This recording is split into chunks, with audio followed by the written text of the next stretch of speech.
दोस्तों, अमेरिका में ट्रंप के खिलाफ बड़ी बगावत सामने आ गई है। एक के बाद एक इस्तीफा होते चला जा रहा है। क्या ट्रंप के खिलाफ अब खुली बगावत का ऐलान कर दिया गया है? वो व्यक्ति जो ईरान में रिजीम चेंज करने की बात करता था, आज वो अपने ही लोगों को नहीं संभाल पा रहा है।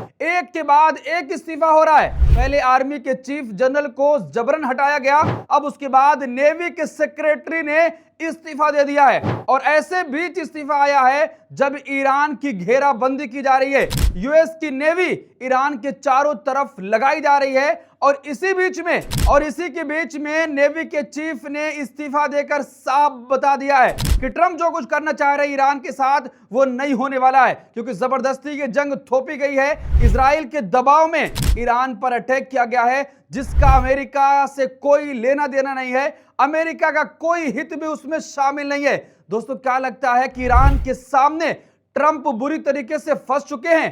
ट्रंप को ईरान ने अपने चंगुल में फंसा लिया है। एक के बाद एक इस्तीफा होने जा रहा है। पहले ईरान ने साफ कह दिया था कि जो रिजीम चेंज की बात कर रहे हैं, एक दिन ऐसा आएगा कि उनके जो पास में अधिकारी बैठ रहे हैं वही उनका साथ छोड़कर भागेंगे। और ईरान की यह भविष्यवाणी भी सही साबित हुई है। और दूसरी तरफ ईरान के फॉरेन मिनिस्टर 3 देशों की यात्रा पर निकल चुके हैं। पाकिस्तान में उनका विमान उतर चुका है, उसके बाद मस्कत जाएंगे, फिर वो रशिया जाएंगे। क्या दोस्तों, ईरान ने चारों तरफ से अमेरिका और ट्रंप को घेर लिया है। एक एक खबर और विस्तार से चर्चा करेंगे कि जो व्यक्ति ईरान में सत्ता परिवर्तन और रिजीम चेंज की बात करता था, आज वो अपने ऐसे अधिकारियों को ही नहीं संभाल पा रहा है। और दूसरी तरफ जिस तरीके से ईरान में जश्न का माहौल है, ईरान अपने मिसाइल का शक्ति प्रदर्शन कर रहा है। अपने खुर्रम मिसाइल को सड़क पर निकालकर शक्ति प्रदर्शन ईरान कर रहा है। ईरानी जनता सड़क पर उतरकर जश्न मना रही है। और दूसरी तरफ अमेरिका अपने अधिकारियों को ही नहीं संभाल पा रहा है। ट्रंप को कुछ समझ नहीं आ रहा है कि आखिर ईरान से जो उन्होंने पंगा लिया था, आज वो इतना भारी पड़ जाएगा कि एक के बाद एक इस्तीफा उसी अमेरिका में होता चला जाएगा। पूर्व विदेश मंत्री ने खुलकर साफ कह दिया है कि इजराइल के कहने पर यह जंग की गई है। इससे पहले भी 3 और राष्ट्रपतियों को इजराइल ने हमला करने के लिए कहा था, लेकिन तीनों ने समझदारी दिखाई थी, लेकिन एक व्यक्ति ने नासमझी दिखाई है और अमेरिका के हितों को आज दांव पर लगा दिया है। देखिए, खबर आपकी स्क्रीन पर है। ट्रंप की टीम से एक और विकेट गिरा। हुर्मुज नाकेबंदी के बीच यूएस नेवी के सेक्रेटरी का इस्तीफा।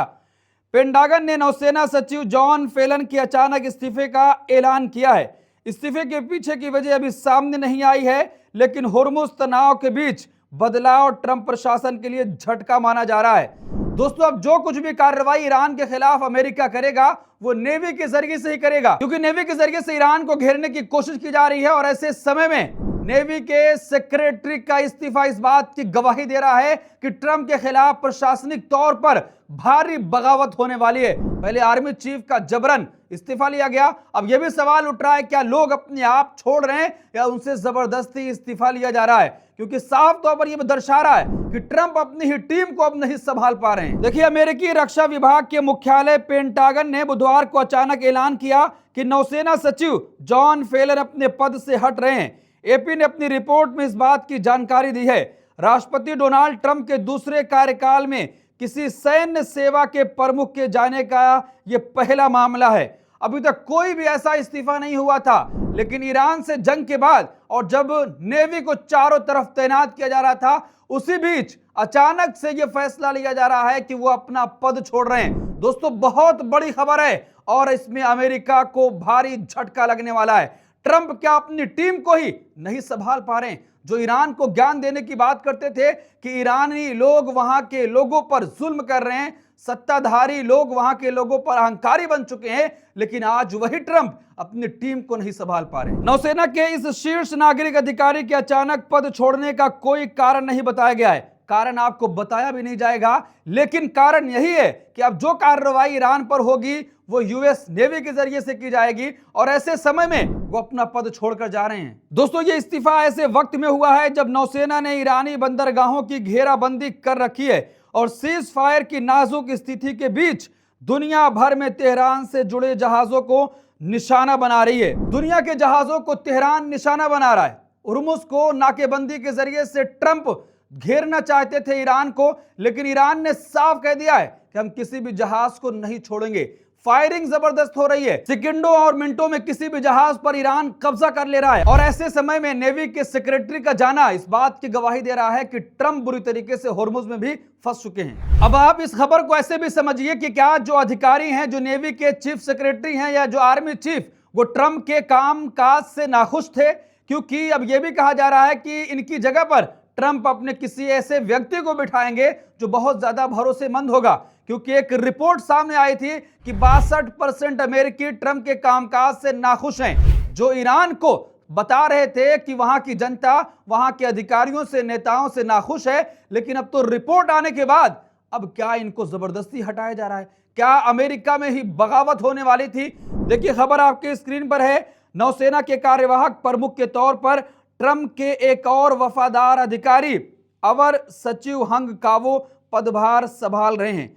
कावो नौसेना में 25 साल तक युद्ध का अनुभव रखने वाले अनुभवी अधिकारी हैं, जिन्होंने वर्जीनिया से अमेरिकी सीनेट और हाउस के लिए चुनाव लड़ा था, लेकिन उन्हें सफलता नहीं मिली थी। तो दोस्तों, आप समझिए कि आखिर अब अमेरिका में क्या हो रहा है। ट्रंप की टीम में भारी बगावत हो गई है और अब ऐसे लोगों को ऐसे पदों पर बिठाया जा रहा है जिसको ट्रंप अपना वफादार समझते हैं, बहुत भरोसे के लायक समझते हैं। क्या जो ईरान ने कहा था कि रिजीम चेंज तो ईरान में नहीं होगा लेकिन अमेरिका में जरूर हो जाएगा, क्या ईरान ने अंदर अंदर ही बगावत वहां पर शुरू करवा दी है और ट्रंप को कहीं ना कहीं उसकी भांप लगी है, इसीलिए आर्मी चीफ को हटाया गया। अब तो नेवी के चीफ सेक्रेटरी को भी हटाया जा रहा है। देखिए, दूसरी खबर आपके स्क्रीन पर है। अमेरिका से नहीं संभल रहा होर्मुज स्ट्रेट, अब नेवी चीफ को अचानक पद से हटाया गया। ईरान ने मचा दी है भारी तबाही। अमेरिका और इजराइल द्वारा 28 फरवरी को ईरान पर हवाई हमलों के साथ शुरू हुए युद्ध के बाद में पश्चिमी एशिया में जहाजों पर 30 से अधिक हमले हो चुके हैं। यूएस और ईरान के लिए यह लड़ाई वर्चस्व बन गई है। जरा आप सोचिए कि ईरान लगातार ऐसे जहाजों को निशाना बना रहा है, अब तो वर्चस्व की लड़ाई बन चुकी है। ट्रंप नाकेबंदी करके ये बताने की कोशिश कर रहे थे कि ईरान को मैं आर्थिक तौर पर कमजोर करूंगा, लेकिन ईरान ने उसका भी तोड़ निकाल लिया। अब तो जहाजों पर एक कब्जा करना शुरू कर दिया। अब उसमें भी यूएस नेवी पूरी तरीके से दोस्तों फंस चुकी है। देखिए, अमेरिका और ईरान के बीच चल रहे युद्ध में स्ट्रेट ऑफ होर्मुज जंग का अखाड़ा बना हुआ है। अमेरिकी नाकाबंदी के बाद ईरान ने भी यहां से जहाजों की आवाजाही को बंद कर दिया है और अब यह लड़ाई वर्चस्व की लड़ाई बन गई है। इस बीच अब अमेरिका से एक बड़ी खबर आई है। अमेरिका ने अपने नेवी चीफ को आनन फानन में पद से हटा दिया है। अमेरिकी युद्ध विभाग ने अचानक इसकी घोषणा की है कि नौसेना सचिव जॉन सी फेलन तत्काल प्रभाव से अपना पद छोड़ रहे हैं। तो दोस्तों, आप इसके मतलब और मायने समझिए। मतलब इसका बहुत बड़ा है। जिस तरीके से ईरान ने होर्मुज में तबाही मचाई है, जहाजों पर कब्जा शुरू किया है, फायरिंग जबरदस्त तरीके से हो रही है और साफ चेतावनी दे दी है कि अगर कोई भी मेरी अनुमति के बगैर यहां से निकलने की कोशिश करेगा तो उसको छोड़ा और बख्शा नहीं जाएगा। कई देश के जहाजों को निशाना बनाया गया है। अब खबर आपके स्क्रीन पर है। ईरान ने मचाया है आतंक।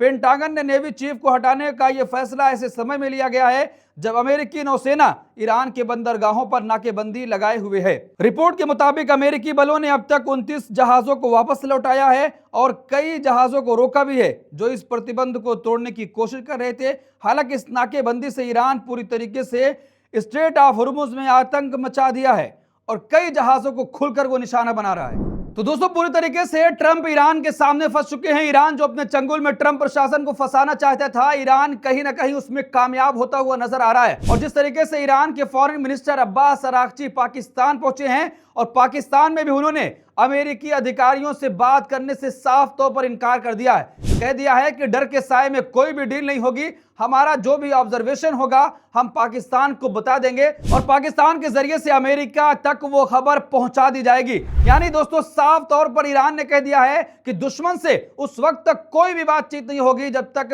होर्मुज में नाकेबंदी नहीं हटती है। क्या अब ट्रंप नाकेबंदी हटाने के लिए मजबूर होंगे? क्योंकि जो वो आर्थिक तौर पर ईरान को कमजोर करना चाहते थे, अब तो ईरान ने होर्मुज में जहाजों पर कब्जा करना शुरू कर दिया और उनको ईरान के तक ले जा रहा है। यानी ईरान के पास उन जहाजों को भेजा जा रहा है। क्या पूरी दुनिया में और भी हलचल मचेगी? ईरान ने साफ कह दिया है कि दुश्मन अगर हमको समझेगा कि डरा कर वो डील कर लेगा तो ये संभव नहीं है, ये कभी भी नहीं हो सकता है। दोस्तों, इस पूरे मामले पर आप क्या सोचते हैं कि जो ट्रंप ईरान में रिजीम चेंज, सत्ता परिवर्तन की बात करते थे, वहां के नेताओं को कहते थे कि वो अहंकारी हैं, लोगों पर जुल्म कर रहे हैं, आज वो अपनी टीम ही नहीं संभाल पा रहे हैं। पहले आर्मी चीफ को हटाया गया, अब तो नेवी के चीफ सेक्रेटरी को ही अपने पद से आनन फानन में हटा दिया गया। इस पर आप क्या सोचते हैं, आपकी क्या राय है? कमेंट बॉक्स अपनी राय जरूर दें और हमारे चैनल को सब्सक्राइब जरूर कर लें ताकि हर अपडेट आप तक सबसे पहले पहुंच सके। बहुत शुक्रिया।